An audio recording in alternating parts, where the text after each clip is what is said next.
Bonjour à tous, j'espère que vous allez bien. Allez, on se retrouve pour une petite vidéo aujourd'hui. C'est que faire avant de partir en vacances pour le potager.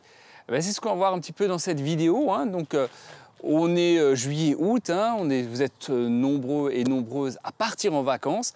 Le potager, lui, il n'est pas en vacances. Le potager continue de pousser. Et il va falloir faire des choses justement pour pouvoir partir en vacances sereinement, tranquillement, pour que le potager puisse se démerder tout seul pendant, entre guillemets, tout seul, pendant quelques jours ou quelques semaines. Alors, déjà, sur tous vos plaies de tomates, on va déjà tailler. Ça, c'est important parce que les gourmands, au bout d'une semaine, 7 à 10 jours, vous avez des gourmands de facilement 20 cm qui peuvent pousser sans aucun problème. Donc, vous allez les tailler, vous allez les enlever. Donc, prenez un sécateur ou vous les pincez, on a déjà fait des vidéos dessus. Donc ça, c'est très important. Donc tous les petits gourmands, comme sur cette tomate par exemple, on va les couper. Parce que si je laisse ça pousser, si je pars une semaine, voire 2 ou 3 semaines, là j'aurai un truc de 40-50 cm sans aucun problème. Donc tous les gourmands, on les enlève. Ça, c'est très important. On effeuille un peu son pied de tomate. Je vous rappelle qu'il faut bien aérer, surtout si vous habitez dans le nord de la France, aérer votre pied de tomate. Donc vous coupez aussi toutes les feuilles qui peuvent être un peu brunes, si c'est trop buissonnant. Dans ce cas-là, de mon pied de tomate, il est quand même relativement bien taillé, bien aéré. Toutes les feuilles qui sont en bas, rehaussées, donc la couronne, rehaussée au moins de 40 voire 50 cm, c'est très important pour toujours avoir cet aspect aéré de la plante, c'est très important, sinon vous risquez d'avoir du mildiou. Ça, je n'arrête pas de vous le dire. Je suis en Alsace, il y a eu beaucoup d'humidité, comme beaucoup. J'ai beaucoup de personnes autour de mon village, des voisins qui ont perdu quand même pas mal de pieds de tomates suite au mildiou. Regardez derrière moi, je suis en extérieur, je n'ai pas un pied de tomate qui a été pris par le mildiou. On habite juste à quelques dizaines de mètres de l'autre, dizaines de mètres l'un de l'autre, et pourtant je n'ai pas de mildiou. C'est pas parce que c'est des tomates exceptionnelles, c'est juste peut-être le jardinier qui est exceptionnel. Non, bien sûr, je rigole, il faut bien un peu rigoler. Non, simplement, il faut respecter des choses. Quand vous avez des plantes comme ça et que vous habitez dans une région qui n'est pas forcément propice à ces genres de cultures, surtout quand il y a un temps plutôt assez médiocre, très pluvieux, frais, il faut respecter les choses. Distance de plantation, regardez, entre chaque tomate, j'ai 70 cm. Ce n'est pas pour rien que je le fais, c'est pour aérer, pour que ça ventile. Ensuite, il va falloir aérer le pied en lui-même, donc bien tailler, ça c'est très important. Et ça va. Mais on fera une vidéo sinon là-dessus sur le mildiou.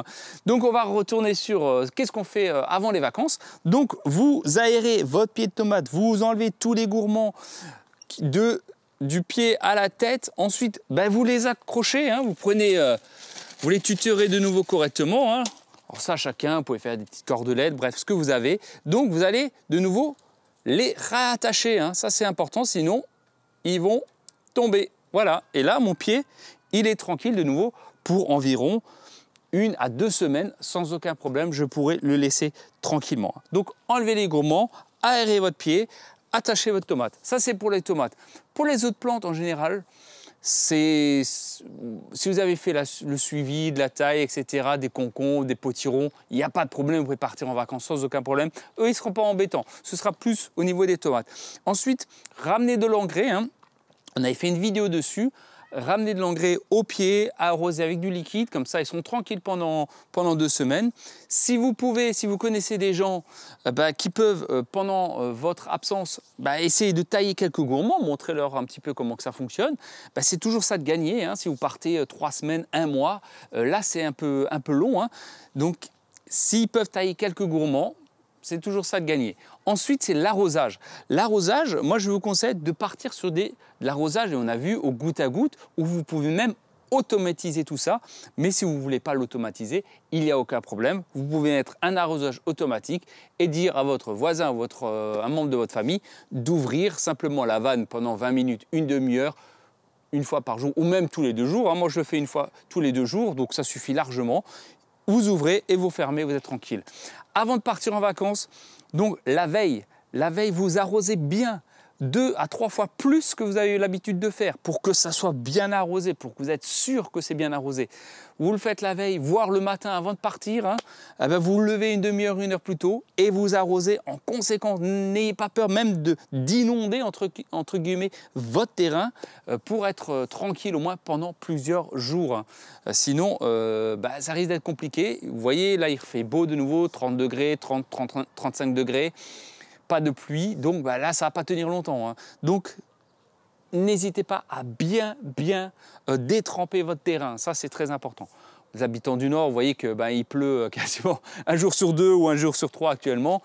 Bon, il n'y aura peut-être pas besoin, mais quand même arroser, c'est quand même mieux. Hein. Ça c'est très important. Voilà, hein, donc je récapitule. Vous taillez essentiellement les tomates, les gourmands, etc. Ah oui, vous pouvez cueillir aussi vos derniers fruits, hein, si vous avez des tomates, soit vous les cueillez vous, soit un membre de votre famille qui viendra entretenir votre potager ou votre voisin. Et les courgettes, tout ça, vous les enlevez, les concombres, vous les enlevez, parce que si vous attendez vos concombres, au bout de 3 semaines, vous allez avoir des gros concombres gros comme ça, et ça va être un peu gros pour les manger, il y aura trop de graines dedans. Hein, voilà, donc ça c'est l'essentiel à faire avant de partir en vacances. Et là, vous serez tranquille. Voilà ces petites vidéos pas très compliquées, mais importantes parce qu'on n'y pense pas hein, souvent à faire ces petits gestes techniques. Donc, taillez bien, arrosez bien, mettez dans l'engrais et profitez de vos vacances. Voilà, si vous avez des questions, n'hésitez pas en commentaire. D'ailleurs, dites-moi vous comment vous faites quand vous partez en vacances par rapport à votre potager. Qui s'en occupe? Comment vous faites? Je serais curieux de le savoir.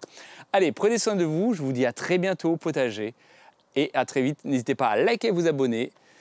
Et puis voilà, amusez-vous, bonnes vacances à toutes et à tous, à très vite. Ciao.